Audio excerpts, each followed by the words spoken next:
I can totally relate to your question. Now, you might be looking at me and thinking, you can't possibly relate, but I can, because you know what?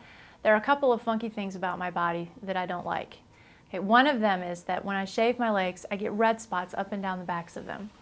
And they're not just little red spots. My husband sometimes will be like, man, pull out some, stop that bleeding wound, It's just red spots and they bleed and they look gross. And so a lot of the times in the summer, I'm afraid to wear shorts because of that. And also, even though I'm a thin person, because I haven't really done a lot to tone my body, I have cellulite on the backs of my legs too.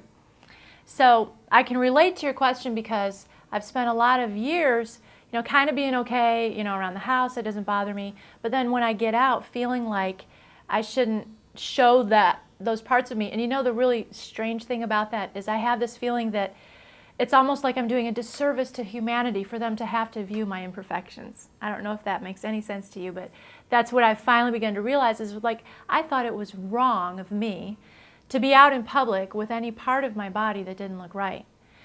And what I'm learning as I try to think more objectively about these things, I just encourage you, go outside and take a look around, okay? Take a look around, go to an airport, go to a mall, go to a Starbucks, go down a street, look around, and I give you permission to look and judge everyone else's body. And you know what you're going to find?